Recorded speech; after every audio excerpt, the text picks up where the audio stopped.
Good morning, sir. Respected principal sir and esteemed colleagues. Under 25 hours in a 25 hours in our series training program, we are here to discuss on focusing on competency-based education, and this topic is presented by Mr. Pramod Paswan sir and myself, K. शुरुआत हम लोग करेंगे कि जैसे ही topic है तो भी focusing on competency education. हां, ये कॉम्पिटेंसी बेस्ड एजुकेशन इसका क्यों जरूरत पड़ा? ये फर्स्ट क्वेश्चन है कि कॉम्पिटेंसी बेस्ड एजुकेशन क्यों जरूरत पड़ा, इसका इम्पैक्ट क्या होगा? क्योंकि हम लोग अभी सीबीएसई इन-हाउस ट्रेनिंग प्रोग्राम किए हैं एनईपी 2020। न्यू एजुकेशन पॉलिसी है जिसके अंतर्गत कॉम्पिटेंसी बेस्ड एजुकेशन हमें बहुत ही जरूरत है। अभी सबसे पहले हम लोग जानेंगे कॉम्पिटेंसी होता क्या है। Competency can be defined as an individual capacity of performing a task successfully in professional, educational and other life contexts by using knowledge, skill and ability। तो यही है कॉम्पिटेंसी कि इसको परफॉर्मिंग ए टास्क, कोई भी काम को सक्सेसफुली, चाहे प्रोफेशनल हो चाहे एजुकेशनल हो या अदर लाइफ कॉन्टेक्स्ट है, इस सब में ये जरूरी है। और नॉलेज, स्किल और एबिलिटी ये तीनों यूज करके जब हम कोई भी काम को सक्सेसफुली कंप्लीट कर पाएंगे, चाहे वो प्रोफेशनल हो या एजुकेशनल हो या अदर लाइफ कॉन्टेक्स्ट हो, तो भी उसको कहेंगे कॉम्पिटेंसी बेस्ड एजुकेशन। यानी कॉम्पिटेंसी बेस्ड एजुकेशन वो हुआ जब हम उसको पूरी तरह से अंगीकृत करेंगे और किसी भी परिस्थिति में उसको जब हम यूज कर पाएंगे तो भी वो कॉम्पिटेंसी बेस्ड एजुकेशन होगा। नहीं तो फिर क्या हो जाएगा, सिर्फ ट्रेडिशनल हो जाएगा। हमें नॉलेज है, रिमेम्बरिंग है, अंडरस्टैंडिंग है, फिर हम वो ब्लूम टैक्सोनॉमी की बात कर रहे हैं। जैसे ब्लूम टैक्सोनॉमी में है कि नॉलेज रिमेम्बरिंग हो गया है,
जोड़ दिया गया समझे।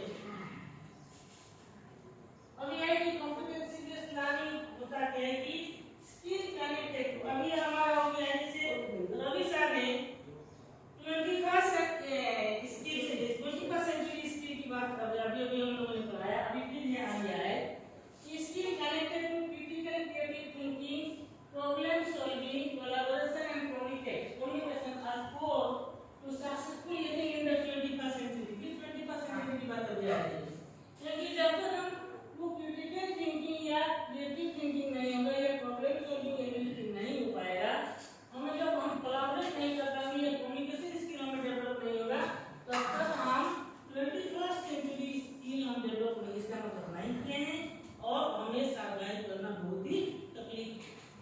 यही है कि कॉम्पिटेंसी बेस्ड लर्निंग होता है कि skills connected to critical and creative thinking, problem solving, collaboration and communication are core. ये एकदम मीट वर्ड में है to successful living in the 21st century. And competency is a set of skills, abilities, knowledge that help an individual perform a given task in real life. तो यही है competency based learning कि ये सभी चाहे ये हमारा ये स्किल है, एबिलिटी है, नॉलेज है, ये सब किसी इंडिविजुअल को हेल्प करेगा कोई भी टास्क को रियल लाइफ सिचुएशन में उसको इस्तेमाल करने के लिए। वही हो गया है competency based learning. And every learning should go into the imbibing of skills that will help the individual perform tasks or take actions to lead a productive and joyful life. तभी हो पाएगा। तो इतना सारा चीज होगा, इसी में हमारा आ गया है कि 21st सेंचुरी स्किल हो गया है। हम ब्लूम टैक्सोनॉमी को भी थोड़ा सा ले लिए हैं और NEP 2020 इसमें भी होना आ गया है क्योंकि 2020 जब NEP आ जाएगा तो कॉम्पिटेंसी बेस्ड एजुकेशन हमें यूज करना है, हमें इसको इस्तेमाल करना है और धीरे धीरे हम लोग इसको आगे बढ़ाएंगे। क्योंकि कॉम्पिटेंसी बेस्ड एजुकेशन नहीं हो पाएगा, इसके लिए कोई स्टेज होगा कल वो इसके बाद हम लोग पढ़ेंगे कि हम तुरंत ये कर लिए कॉम्पिटेंसी बेस्ड एजुकेशन हम डेवलप कर लिए, नहीं, हमें स्टेज वाइज पहले हमको इसके बारे में सोचना होगा, सेटअप करना होगा, धीरे धीरे हम लोग उसके आगे बढ़ेंगे। तो what is competency based education नहीं है कि competency based education is an approach to education that focuses on the students' demonstration of desired learning outcomes as central to the learning process. इसका मतलब है कि ये completely जो है वो learner centered हो गया है। एक्सपीरियंशियल लर्निंग बात हो रही है कि एक completely learner centered, अभी जिसे traditional teacher centre to learner centre आ गया है। तो ये है कि कॉम्पिटेंसी बेस्ड लर्निंग के approach to education that focuses on the students' demonstration of desired learning outcomes as central to the learning process, and it is concerned chiefly with students' progression. एक ये मेन जो है ये concern करना है students की progression के ऊपर through curriculum at their own pace. ये नहीं कि हम जबरदस्ती उसको ये कर रहे हैं, वो ओन पेस में हम लोग को उनको देना पड़ेगा, वो अपना स्टाइल में करेंगे, चाहे जितना भी कोशिश करें वो नहीं हो पाएगा, उनको अपना पेस में ही आगे बढ़ने देना पड़ेगा। तो it is concern with student progression curriculum at their own pace they etcetera competency से प्रूवन, अभी कॉम्पिटेंसी को प्रूवन हो गया स्टूडेंट्स को प्रूव कर, and it is similar to mastery based learning.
होगा नहीं, बस मुझे स्किल डेवलप हुआ है थोड़ा सा। यही है डिफरेंस की कॉम्पिटेंसी। तो कॉम्पिटेंसी बेस्ड एजुकेशन में वो कंप्लीटली जब कि अपना जो लाइफ फ्यूचर लाइफ के लिए, चाहे वो एजुकेशनल हो, प्रोफेशनल हो या अदर लाइफ पर्पस में, जब वो उसको यूज करेगा, वो इंप्लीमेंट करेगा पूरी तरह से और वो अपना लाइफ में यूज कर पाएगा, तभी हो जाएगा वो कॉम्पिटेंसी बेस्ड लर्निंग। अभी अभी अभी मैंने बताया कि तीन चीज जो जरूरत है कॉम्पिटेंसी में, नॉलेज, स्किल एंड एबिलिटी। तो नॉलेज जैसे थोड़ा सा हम बता रहे हैं, नॉलेज है, नॉलेज इज द, अभी भी ब्लूम टेक्सोनॉमी की बात आ रही है कि knowledge is the conceptual and theoretical understanding of subject.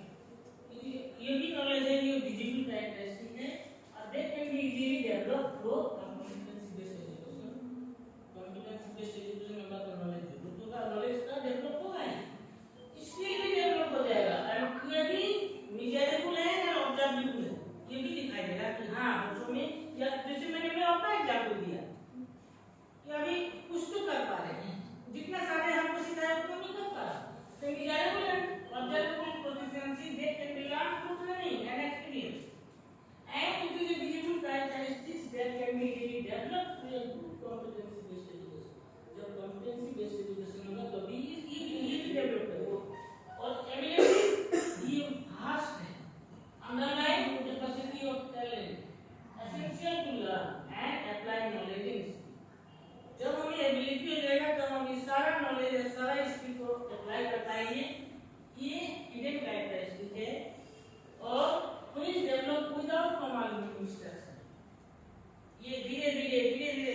हो गया है।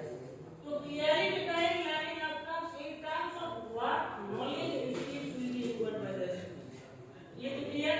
नेक्स्ट है अभी जैसे number 12 flexibility of time frame. It gives flexibility of time frame to students to achieve learning outcomes at their own pace. अभी ये नहीं है कि एक टाइम फ्रेम हो गया है 1 महीने के अंदर हो, नहीं आगे भी बढ़ सकते। अब चूंकि हम लोग बच्चों को ऑन देयर वन पेस पर उनके अपनी स्टाइल से हमको करना ये कर रहा है सीबीएसई, तो हम अपना मन चाहे आगे नहीं बढ़ सकते। इसीलिए इसमें टाइम एक टाइम फ्रेम होता है। जो अभी ट्रेडिशनल जो सिस्टम है एक टाइम फ्रेम है, PT1 होगा, एक टाइम फ्रेम हो गया, PT2 होगा, उसके बाद हाफ टाइम रहेगा, हाफ टाइम हुआ फिर PT2 हो गया, फिर उसके बाद हम जूनियर क्लास में उसको प्रमोशन देना है। इसमें हम लोग को नहीं है कि सीडीए के अंतर्गत ये फ्लेक्सिबिलिटी टाइम फ्रेम होगा जब तक बच्चों को उस सब्जेक्ट पर कंप्लीटली मास्टरी लर्निंग नहीं हो पाता है तब तक वो उस पर रहेगा। और इसमें इसीलिए है कि फ्लेक्सिबिलिटी ऑफ टाइम फ्रेम, और इसमें increase flexibility of time frame to students to achieve learning outcomes at their own pace, यानी कि अपनी स्टडी को अपने तरीका से आप एक मान लीजिए एक तालाब में छोटा मछली भी है बड़ा मछली भी है, और छोटा मछली और बड़ा मछली को दोनों काम एक तरीका से नहीं कर सकते। वो छोटा मछली कहेंगे बड़ा मछली के साथ आगे भी उतना ही स्पीड में जा तो नहीं जा पाएगा, तो हमको इसमें फ्लेक्सिबिलिटी देना ही पड़ेगा, और इसमें तो ताकि वो भी आगे बढ़े, वो अपना पेस में आगे बढ़े। इसी तरह से ये भी ये फ्लेक्सिबिलिटी है। अब है कि multiple pedagogy, it uses multiple pedagogies and classroom activities that form the basis of learning, focusing on learner centered classroom, learner centered classroom। तो इसमें क्या हो गया है कि हमको लर्नर सेंटर्ड क्लासरूम बनाना है, और उसमें मेन हमारा होगा कि एक पेडागोजी नहीं, बच्चों के लिए अलग-अलग पेडागोजी हमको इस्तेमाल करना है, क्योंकि हो सकता है कि जो पेडागोजी हम इस्तेमाल कर रहे हैं दो बच्चे उसमें लाभान्वित हो रहे हैं, बाकी बच्चे नहीं हो रहे हैं, उस समय हमको अलग-अलग पेडागोजी इस्तेमाल करना पड़ेगा। क्योंकि इसमें सीबीएसई कह रहा है कि जो 6 कंपोनेंट बता रहा है कि मल्टीपल पेडागोजी हमें इस्तेमाल करना होगा। It uses multiple pedagogy and classroom activity अलग-अलग, जरूरी नहीं है कि एक बच्चा ने एक एक्टिविटी बना दिया, 5 बच्चा उसमें बहुत ज्यादा कर लिया है, वो जितना हमें लाने वाला है उसको पूरा कर लिया, लेकिन बाकी 3 बच्चा मान लीजिए तो 8 बच्चा है, बाकी 3 बच्चा वो नहीं कर पाया तो उसको हम अपने स्किल में उसको करने देंगे। लेकिन एक है इसमें हम क्या है कि जो ट्रेडिशनल होता है, अभी हम लोग उसके बारे में एक-एक करके बताएंगे। जो ट्रेडिशनल होता था कि 3 जो है अंडर रिसीवर है, तो 3 को हम अंडर रिसीवर को एक करके और हम उसके लिए काम करेंगे। इसमें क्या हो जाएगा, जो अंडर रिसीवर है जो ऑलरेडी अचीव कर लिया है सबके लिए अलग-अलग हमको टाइम देना पड़ेगा, इंडिविजुअल नीड को देखना पड़ेगा, तब जाके ये सीडी सक्सेसफुल होगा। तो मल्टीपल पेडागोजी क्लासरूम एक्टिविटी, वो भी क्लासरूम एक्टिविटी भी मल्टीपल देखो हम लोग इस सब लाने हैं क्लासरूम में लाना चाहते class. Yes sir.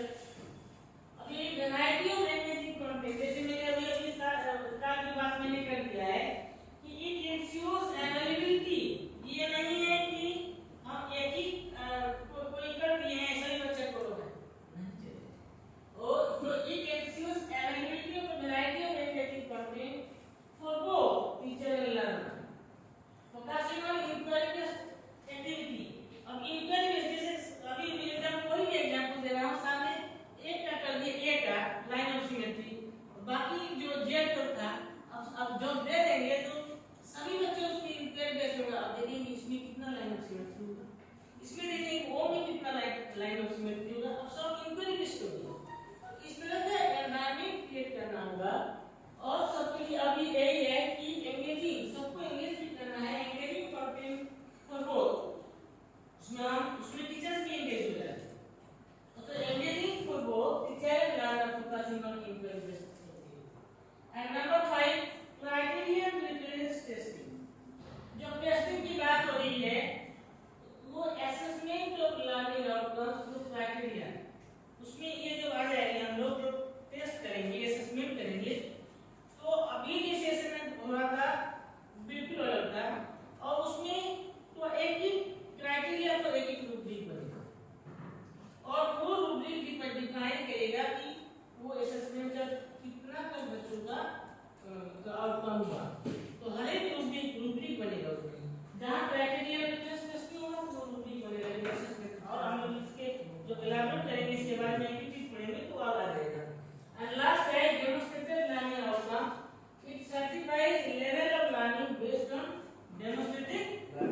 Learning outcome. तो डेमोंस्ट्रेटेड है, ये लर्निंग आउटकम हो जाएगा डेमोंस्ट्रेटेड। ये है 6 पॉइंट्स। तो 6 पॉइंट जो सीबी है ये आ जाएगा। अभी देखिए अभी तो जो इम्पैक्ट क्या है, impact of education, impact of CB competency based education क्या है, इसमें लाभ क्या हो जाएगा कि स्टूडेंट पार्टिसिपेटिंग लर्निंग, कि सभी बच्चे इसमें लर्निंग प्रोग्राम में पार्टिसिपेट करेगा।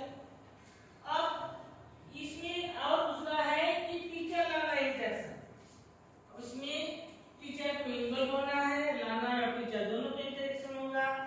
और number 3 creative and learner centre method, इसमें जैसे वो भी होता है कि ये लर्नर सेंटर है, teacher centric to learner centre में कन्वर्ट हो रहा है। Technique to enhance student learning, इसमें नए नए टेक्निक का इस्तेमाल करना, जैसे अभी हम लोग फिर आगे जब पढ़ेंगे तो ब्लेंडेड लर्निंग की बात करेंगे तो वो भी आ जाएगा इसमें भी। जब ब्लेंडेड लर्निंग की बात हम लोग आगे पढ़ेंगे तो वो आ जाएगा कि नहीं, जो हम लोग पढ़ा रहे हैं उसके साथ साथ ब्लेंडेड भी होना चाहिए। कि अभी आप जैसे कुछ एक पूरा क्लास है, अब मैंने पढ़ाया कोई भी टॉपिक को मैंने पढ़ाया, उसमें 10 बच्चे समझ लिए, अब बाकी 30 बच्चे को जब हम ब्लेंडेड करेंगे तो वो रिपीटेडली जब उसको सुनते रहेंगे तो धीरे धीरे वो समझ जाएगा। वो ब्लेंडेड लर्निंग की बात अभी इसलिए चल रही है कि कभी जो 2020 में यानी कि 2020 में ब्लेंडेड लर्निंग को बहुत जोर दिया गया है। इसलिए जोर दिया गया है उसमें देखा गया है कि कुछ बच्चा जो है थोड़ा पेपर कर लिया, वो लर्निंग का कम हो गया, लेकिन बाकी बच्चा तो नहीं हुआ, तब उसको टेक्नोलॉजी हम इस्तेमाल करेंगे और उसको वो जो बार-बार उसको दिखते रहेगा, वो सुनते रहेगा, वो टेक्नोलॉजी डेवलप कर लेगा। तो ये है कि टेक्निक में है student learning, flexibility to use variety of strategies, एक नहीं है ना, तो वैरायटी ऑफ स्ट्रेटजीज हम सब based on different types of learning to student. अब जरूरी नहीं है कि एक बच्चा जो है एक तरीके से समझे, दूसरे बच्चा दूसरे तरीके से समझेगा। तो फ्लेक्सिबिलिटी हो जाएगा strategy, then focuses on quality of learning rather than rote, कि हमने कितना पढ़ाया उसको हमको ध्यान नहीं देना, हम इतना ध्यान देंगे कि हमारे बच्चे कितना सीखा। चलेगा सिलेबस उसमें उतना बंधन नहीं हो पाएगा, क्योंकि उसमें जितना क्या है उसको भी फ्लेक्सिबिलिटी करना जाएगा, राइट। तो वही क्या है कि जब एक तालाब में अब तो बहुत तरह का मछली होगा, आप सबको चाहेंगे कि एक ही केस में वो उतना स्पीड में वो स्विम करे तो नहीं हो पाएगा। कुछ जो बड़ा मछली है अच्छा स्विम करेगा तो आगे स्विम करेगा। तो कोई आपका जो बड़ा मछली है उसको साथ में ब्लेंडेड लर्निंग वही ना है, वही है, उसको मिक्स कर देना है आपको, वो आपका बाकी को आपको सिखाता रहेगा, सिखाता रहेगा। धीरे-धीरे होते जाएगा।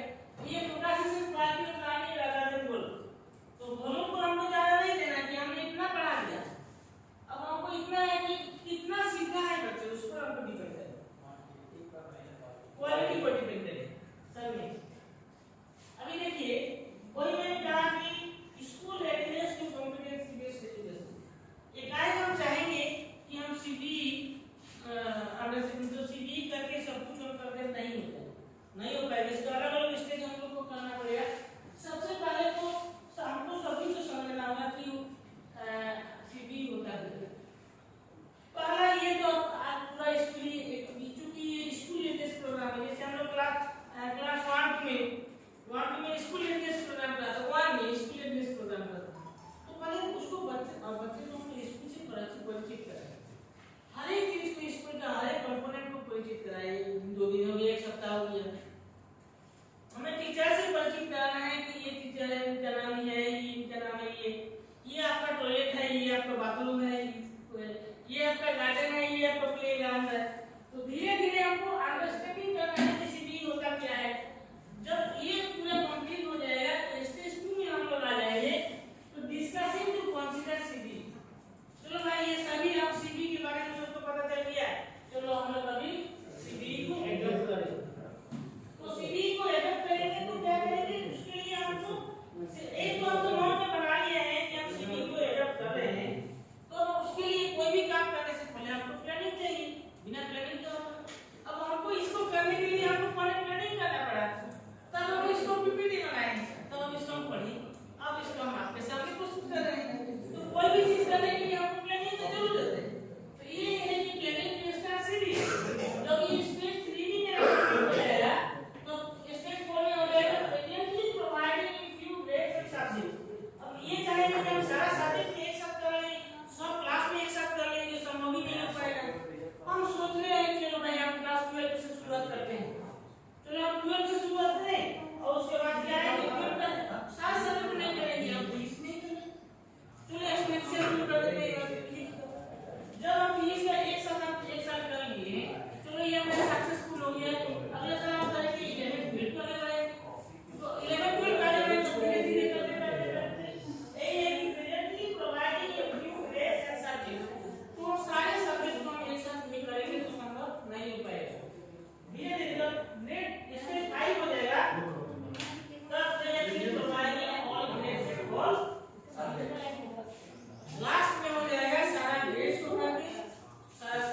ध्यान से ये 8 पैरामीटर जो है ट्रेडिशनल सिस्टम ऑफ एजुकेशन और कॉम्प्रिहेंसिव सिस्टम ऑफ एजुकेशन, ये दोनों को डिफरेंशिएट करेगा।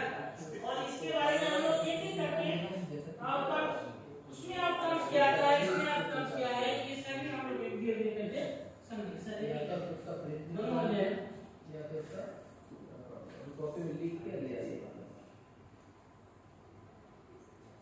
देखिए आउटकम्स क्या आता है, तो आउटकम जो हो जाएगा ये ट्रेडिशनल और सीबी दोनों में डिफरेंशिएट हमने किया है कि रेंज ऑफ एकेडमिक आउटकम कितना कैसे है। जो ट्रेडिशनल सिस्टम ऑफ एजुकेशन है वो रेंज जो है कि नीरो है, जो कम है वो उसका रेंज कम है, नीरो है। इसमें कितना लोग सीमित हैं, remembering and understanding. Next comprehension of content and memorisation. जो ट्रेडिशनल है कि याद कर लिया, समझ लिया, सारा कुछ विषय वस्तु को मालूम किया, मेमोरी भी कर लिया है, वो ठीक है। लेकिन सीधी कहता है नहीं, ये जो हमारा एकेडमिक आउटकम्स होना चाहिए, ये हमारा सीधी के अंतर्गत ये ब्रॉड होना चाहिए और होलिस्टिक होना चाहिए। Broad in the sense deep understanding of concept का ये है कि पूरा एकदम उसकी गहराई तक जाना चाहिए कि कोई भी कॉन्सेप्ट हो उसका गहराई तक होना चाहिए कि deep understanding of concept and demonstration of skills. जो भी उसका स्किल होगा वो डेमोंस्ट्रेट होना चाहिए। ये है आउटकम। तो दोनों में एक तो ट्रेडिशनल और सीबी दोनों में डिफाइन कर रहा है कि हमारा ट्रेडिशनल सिस्टम ऑफ एजुकेशन हो गया है narrow in the sense, narrow मतलब ये नहीं है कि विचार के लेवल नहीं है, इन the sense remembering and understanding and comprehension of content and memorisation. और सीबी कहता है कि जो हमारा थिंकिंग होना चाहिए वो ब्रॉड होगा, होलिस्टिक होगा, डीप अंडरस्टैंडिंग ऑफ कॉन्सेप्ट होगा और डेमोंस्ट्रेशन ऑफ स्किल। जो भी कोई भी स्किल होगा वो किया है वो उसको डेमोंस्ट्रेट कर पाए। ये हो गया है आउटकम। देखिए अगर माइंडसेट की बात मैंने कहा तो माइंडसेट जो है ट्रेडिशनल सिस्टम एजुकेशन सिस्टम में माइंडसेट हमारा फिक्स है कि इतना ही तक हमको समझा देना है, इतना ही तो बच्चा समझ लिया। हमने दोनों को कर लिया, एक चीज हमने आइडेंटिफाई, इसी बात को भी आइडेंटिफाई कर लिया, इसी बात को भी आइडेंटिफाई कर लिया और उसी हिसाब से हमने कर दिया है कि आप फास्टिंग सेकंड है, थर्ड है, ये है ट्रेडिशनल एजुकेशन ट्रेडिशनल एजुकेशन। तो माइंडसेट हमारा ये है कि हमने आइडेंटिफाई किया है एचईआर को और अंडर एचईआर को दोनों को, क्योंकि हमारा फिक्स्ड है, हमको एचईआर को और अंडर एचईआर को दोनों को आइडेंटिफाई करना है। उसके हिसाब से हमको रेट कर देना है बेस्ड ऑन उसने, तो बेस्ड ऑन रेट या बेस्ड ऑन मार्क्स हम उसी पे आइडेंटिफाई करेंगे कि कौन बच्चा अच्छा है। क्योंकि आपका 100 में 99 आया है तो आप अच्छे हो, और जो जिनका 43 आ गया है वो थोड़ा कम हो गया है। ये मेरा माइंडसेट है। लेकिन ये कहता है कॉम्पिटेंसी बेस्ड एजुकेशन कर रहा है कि नहीं, फिक्स नहीं है, ये ग्रोथ ओरिएंटेड होना चाहिए। क्यों? क्योंकि ये जब ग्रोथ ओरिएंटेड होगा तो वो जो हमारा जो माइंडसेट था हो सकता है कि उसमें मार्क कम लाया हो लेकिन उसका स्किल ज्यादा। अब क्या है responsible for learning of all students, ये जो ये है ये सीबी कहता है कि responsible for learning of all students, सबको ये सीखना चाहिए और based on master learning outcome. जो हम लोग इसमें जो रैंक हम लोग ये जो रैंक और मास्टर हमने इसमें फिक्स करना माइंडसेट फिक्स किया था, ये नहीं कौन कितना कौन मार्क लाया उसको हमको देखना नहीं है, हमको देखना है वो लर्निंग आउटकम्स इसने मास्टरी लेवल ऑब्टेन कर लिया, इसने उतना अच्छा लेवल ऑब्टेन किया, उसको हम उसको ये करेंगे। हमारा माइंडसेट को होना चाहिए। तो माइंडसेट जो है based on mastery of learning outcome, ना कि based on marks and rate. तो इसको नहीं सर जैसे बेस्ड ऑन रैंक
जितना है जो फोकस कर रहा है जितना, लेकिन इसमें फोकस कर रहा है empowering and nurturing inclusive culture.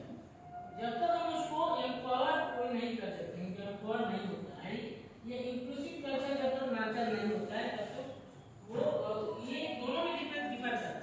Traditional system और कॉम्पिटेंसी बेस्ड एजुकेशन में ये कल्चर करता है कि इसमें कंप्लायंस एंड ऑर्डर पर फोकस करता है, जबकि इसमें एम्पावरिंग पर फोकस कर रहा है और इंक्लूसिव कल्चर पर फोकस करता है।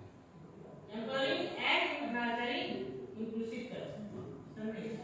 अभी देखिए सपोर्ट सिस्टम है, तो सपोर्ट सिस्टम जैसे कहते हैं कि interest support system the one significantly above और बिलो द नॉर्म। तो जो नॉर्म्स है कि बहुत अच्छा कर लिए जो कई बार कुछ बाय किया कर रहा है तो उसको सपोर्ट करते हैं, ये जो अंडर एच है उसको सपोर्ट करते हैं, लेकिन इसमें क्या है नहीं, इसमें differentiated instruction and timely support को लेकर है, जिसको जब जरूरत पड़ेगा, चाहे अच्छा बच्चा हो उसको जब जरूरत पड़ेगा हम उसको सपोर्ट कर रहे हैं, चाहे अंडर एच हो, इंडिविजुअली अलग अलग टाइम पर जब जिनको जरूरत पड़ेगा उस समय। तो यही है कि differentiated instruction and timely support to all the students. जरूरी नहीं है कि चलो अंडर एच में आ रहे हैं उनको तो जरूरत ही नहीं है, अंडर जो हायर एच का इसको जरूरत नहीं, अंडर एच का जरूरत नहीं, चलो हम उसको हेल्प करते हैं, लेकिन ये नहीं करते। सबको जब जिसको जब यानी कि टाइम बेस्ड, जब जिसको जरूरत पड़ा differential instruction timely support to all the सबको, जिसको जब जरूरत पड़ा उसको हम लोग को हेल्प करना है, ये कहता है सीबीएसई बेस्ड एजुकेशन। समझे? अभी देखिए अब ये हो गया पेडागोजी की बात हमने किया, तो पेडागोजी एक single curriculum based on age, class 4 का है तो उसके हिसाब से करिकुलम। अब ये जो उसके हिसाब से हम अपना पेडागोजी इस्तेमाल की, लेकिन इसमें based on the principle of learning science, अभी लर्निंग साइंस की बात आगे की, अभी लर्निंग साइंस होता क्या है कि learning science is interdisciplinary field. अभी वही है कि लर्निंग साइंस होता क्या है, कहता है कि based on the principle of learning science, तो learning science is interdisciplinary field on understanding the educational context and strategy they promote learning. तो सारा हो गया लर्निंग साइंस में, जो कि इंटरडिसिप्लिनरी फील्ड में कोई भी एजुकेशनल कॉन्टेक्स्ट को समझने के लिए जितना भी स्ट्रेटजी हम यूज करते हैं लर्निंग को प्रमोट करने के लिए, वो सारा हो गया लर्निंग साइंस में। Rely on insights from fields such as cognitive and psychology about how students learn develop understanding and, यानी कि ये जो है ये पर्सनलाइज्ड पाथवे, ये हो गया है पर्सनलाइज्ड पाथवे, वो हो गया है इसीलिए कहते हैं पूरा क्लास में हम एक जैसे पढ़ा, ट्रेडिशनल को हम अलग अलग नहीं कर रहे हैं, जैसे कोई भी हम समझा रहे हैं तो पूरा क्लास को ही समझा रहे हैं, लेकिन इसमें कहता है कि पर्सनलाइज्ड पाथवे होना चाहिए। ये कहता है कि अलग अलग, क्योंकि ये लर्निंग में अलग अलग बच्चे का अलग अलग हो जाएगा, तो हमको जिस समय जिन बच्चों का जरूरत पड़ेगा उस समय उसको हेल्प करना चाहिए। इसीलिए कहते हैं उसमें, इसीलिए वो स्टेज हो गया स्कूलिंग जो रेडनेस प्रोग्राम हो गया है, इसीलिए उस स्टेज दिया है कि हम एकाएक करेंगे तो पूरा स्कूल को कर पाएंगे, वो संभव नहीं। धीरे धीरे stage 1 stage 2 stage 3 stage 4 stage 5 class से बोले एक साल एक क्लास किया, फिर 2 साल फिर एक क्लास किया, या उसे करते करते हम एकाएक करेंगे कि पूरा स्कूल को ही कंप्लीट एजुकेशन से इक्वल कर दे, वो संभव नहीं हो पाएगा, टाइम मिलेगा। नेक्स्ट अभी असेसमेंट, जैसे असेसमेंट अभी प्रक्रिया है, अभी वही मैंने पहले ही बता दिया था कि असेसमेंट जो प्रोसीड्यूर हो गया है, अभी हम लोग का जो असेसमेंट का क्राइटेरिया है असेसमेंट ऑफ लर्निंग, और समय की एक बार पीटी वन लिए, उसके बाद आप क्या ले लिए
छोड़ा, उसको हमने किया और वो भी हम उसकी डायमेंशन करेंगे अलाइन लाने का होगा। अभी ये इंडिविजुअल पाथवे हो गया, सबका अलग अलग टेस्ट लेंगे, सबको अलग अलग सबको असेसमेंट करना है, तभी आगे बढ़ा पाएंगे। तो आसान तो नहीं है, लेकिन हम लोग धीरे धीरे आगे बढ़ेंगे। अब चूंकि 2020 एंड में लागू हो गया है, अब धीरे धीरे आगे बढ़ते रहेंगे, देखा जाएगा जो होगा। रिजल्ट निकालने की जरूरत नहीं पड़ेगा सर। क्या सर? Competitive base. हाँ अभी देखिए उसमें ये देखिए असेसमेंट में ये क्या है, स्मार्ट साइज भी फॉलो अप्रोच। ये देखिए ये सब समेटिक, वही में समेटिक चेक्स व्हाट स्टूडेंट्स नो और वन साइज भी फॉलो अप्रोच। एक क्वेश्चन में देते हैं पूरा क्लास, वन साइज भी हो गया ना वाले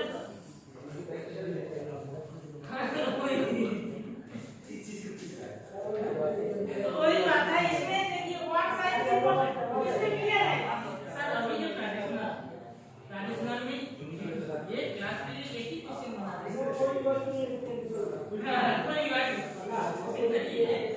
लेकिन फिर भी हम लोग अभी यही कर रहे हैं। अब इसमें पता चलेगा ना क्योंकि ये इंडिविजुअल पाते हैं अब हर एक चीज है। तो कर रहे हैं सर इससे पहले।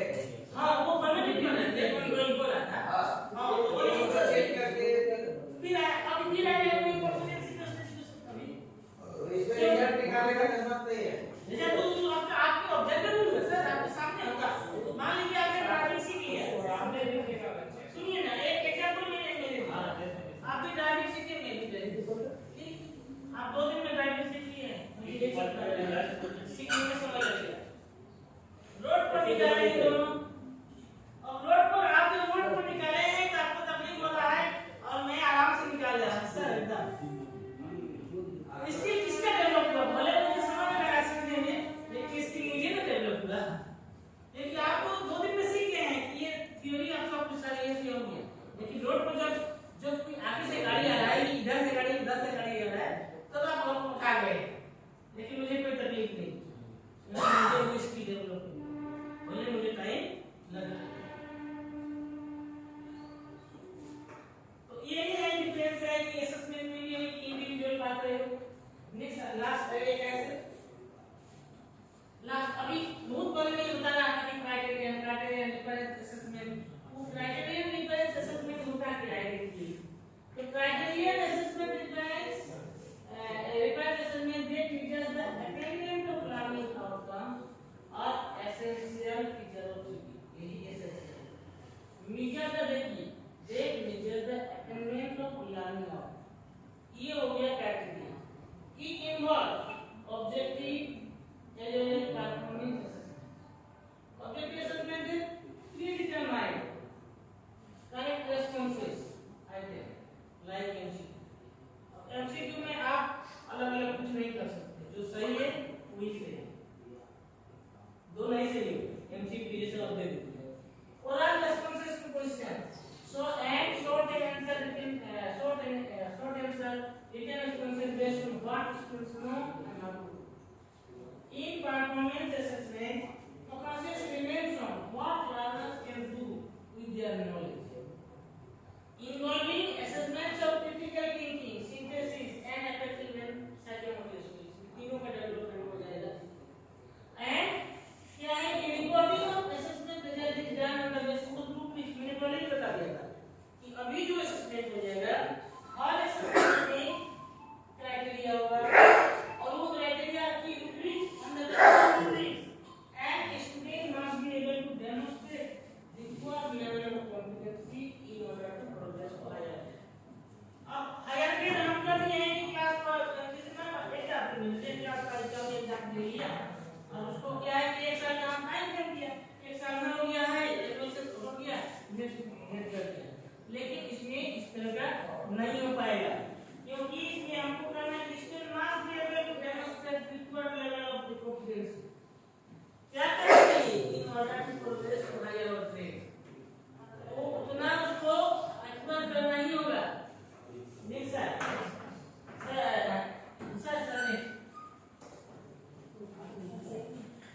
अभी देखिए अब प्रोफिशिएंसी स्टैंडर्ड की बात करें। प्रोफिशिएंसी ये है कि डिफरेंट स्टैंडर्ड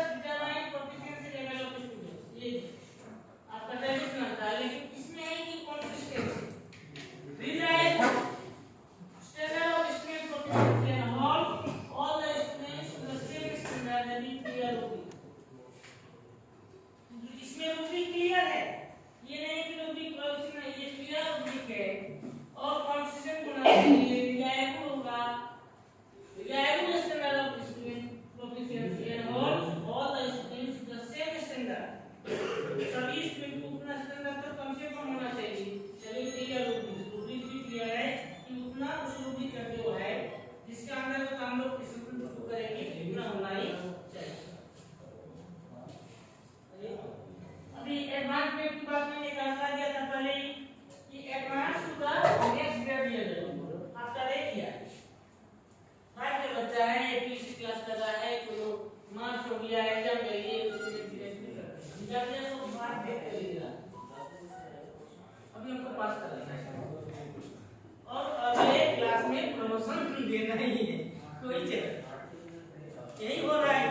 अभी ये क्या रहा है कि बीच में ये advance to the next grade level after demonstrating mastery of language skill. अब जाने क्या होता है, इसका परिणाम क्या होगा वो तो आप नहीं बता सकते हैं, लेकिन ये कह रहा है कि कॉम्पिटेंसी जस्टिफिकेशन अगर में तैयारी कर सकते हैं क्योंकि advance to the next grade level after demonstrating mastery of language skill, जब तक वो मास्टरी लेवल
देखिए ये जो पर्पस ऑफ पैथोजेन प्रिंसिपल क्या है, इसमें दो तरह का है, एक होता है क्लियर पर्पस और दूसरा हो जाएगा vibrant culture.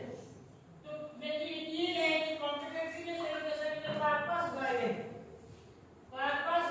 System focused on ensuring all students success in an elaborate manner and develop क्या क्या डेवलप करेंगे, knowledge, competencies and life long learning.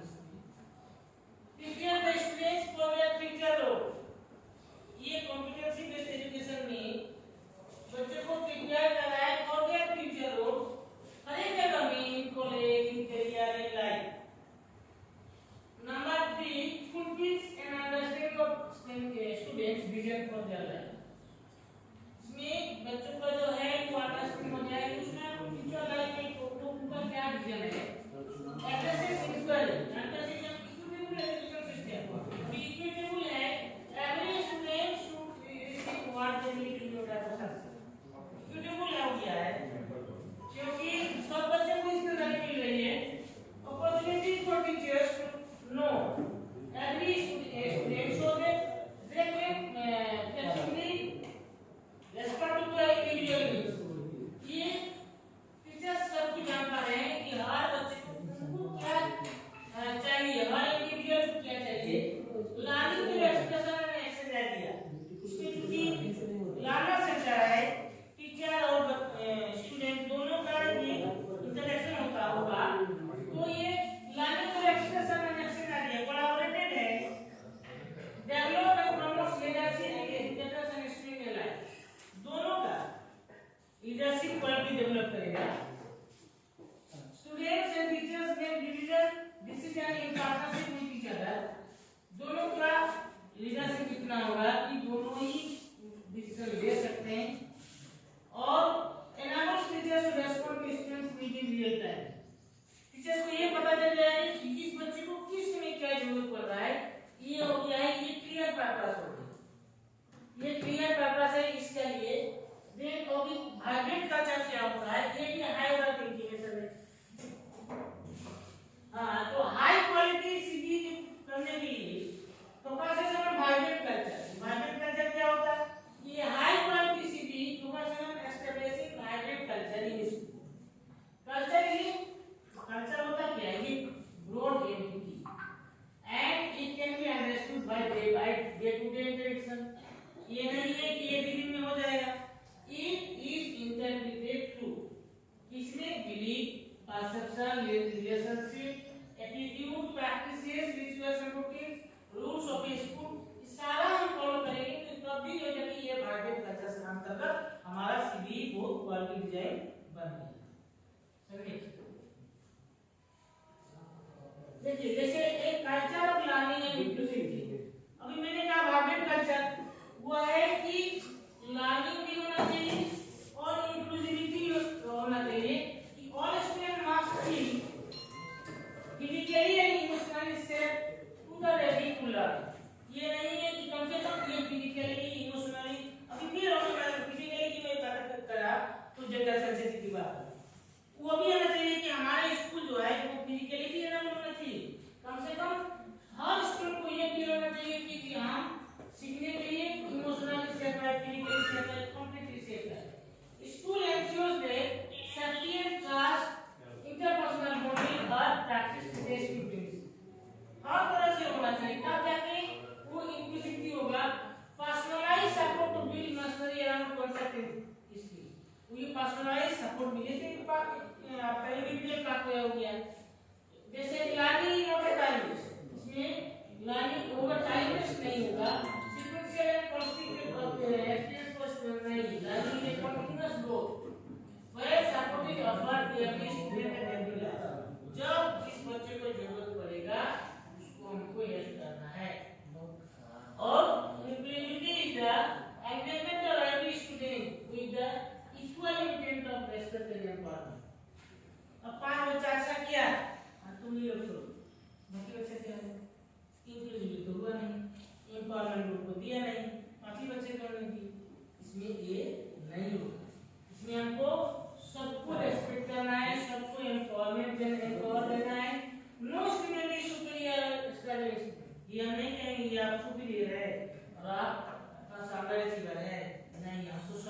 साथ लेके चलना होगा, तभी इंप्रूविटी समझ। अब ये समझ है किसी की सबसे की ये पर्पस ड्राइविंग सिस्टम हमारा सीडी हो गया है। Purpose driving system this aims to promote student success. हमारा सबसे मेन मकसद है कि स्टूडेंट का सक्सेस हो। It talks about equitable education system, सबका सब बच्चे का स्टेशनरी क्लास में कोई भी क्लासरूम में कोई भी इवेंट करा रहे हैं तो सबका हिस्सेदारी हो। It nurtures a culture of learning and हो गया चाहिए। ये कल्चर ऑफ लर्निंग हो, सभी बच्चों के इंक्लूसिव हो, सभी बच्चे इंक्लूसिव की मतलब ये नहीं कि जो फिजिकली डिफरेंट है वो भी उसको साथ हम लेके चलते हैं। It fosters the development of growth mindset and ये ग्रोथ माइंडसेट को डेवलप कर रहा है। ये नैरो नहीं है। It cultivates empowering and distributive leadership, सभी बच्चे को एम्पावर कर रहे हैं और डिस्ट्रीब्यूटिव लीडरशिप में भी हम इसको हिस्सेदारी सबको हम लीडरशिप करने होने का मौका दे रहे हैं। ये हो गया नेक्स्ट क्वेश्चन, थोड़ा सा अभी और एक दो है। ये कैरेक्टरिस्टिक है क्या, इसमें कैरेक्टरिस्टिक एक ये है कि this type of learning is focus on mastery, सबसे है कि मास्टरी पर फोकस करेगा। In other learning model students are exposed to content further skills और concepts over time and successive results are जो अभी तक हम कर रहे हैं। लेकिन इन ए competency based system education students are not allowed to continue until they are demonstrated mastery of that environment। कोई लर्निंग वो तब आगे बढ़ेगा जब तक उसको किसी भी competency को mastery ना हो जाता है, तब तक वो आगे नहीं बढ़ेगा। जबकि the desired learning outcomes to be demonstrated in this way the definition of competency based learning is totally correct mastery learning or competency based learning is similar to outcome based learning completely। observing लो दिखाने की हाँ वो completely कर पा रहा है। in this set outcome in this case of competency are identified, different and students subsequently assessed ongoing चल रहा है। in this way competency based learning can be thought of as a form of outcome based completely outcome based learning हो गया। experiential learning समझे and characteristics है इसमें की है objective content pedagogy है। pedagogical processes are child centric, इसमें pedagogical process completely हो जाएगा child centric and inclusive in nature and the focus is on individual achievement। क्योंकि इंडिविजुअल अचीवमेंट की बात कर रहे हैं तो वो इंडिविजुअल अचीवमेंट के कारण फोकस हो जाएगा completely child centre. Interdisciplinary instruction including social skills as well as post specially post such as art, storytelling, sports, work education सब। collaborative learning, cooperative learning, reciprocal teaching, discussion, group projects, peer tutoring, blended learning with implication of ICT। मैंने पहले भी बताया कि blended learning इसमें आ जाएगा। और computational learning based on logical reasoning, deep information patterns, experiential learning, problem based learning, games, case studies, simulations, portfolio, presentation, project, assignment,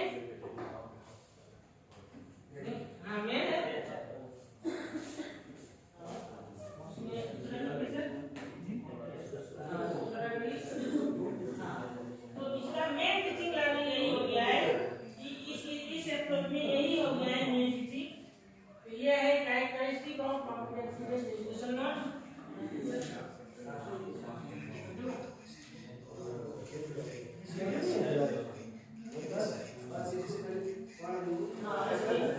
ये concept सारे सैंपल सक्सेस सीधी क्या है क्योंकि learning describe in outcomes should compass the essential and significant knowledge and systems of development।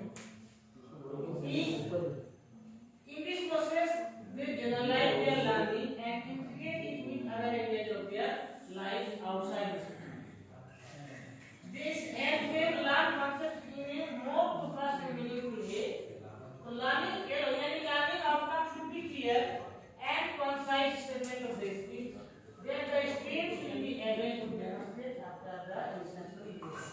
जब वो अपना life में इसको इस्तेमाल कर पाएगा तभी हो जाएगा वो कॉम्पिटेंस लर्निंग, नहीं तो ट्रेडिशनल लर्निंग। जब सारा ज्ञान है, सारा स्किल उन्होंने एक्वायर कर लिया, जब अपनी जिंदगी में यूज करने की बारी आएगी और उसको इस्तेमाल नहीं कर पाएगा तो बेकार हो कॉम्पिटेंस बेकार हो गया है। इसलिए इसका मतलब कॉम्पिटेंस नहीं हुआ है। और लास्ट में शायद थैंक्स फॉर पता कर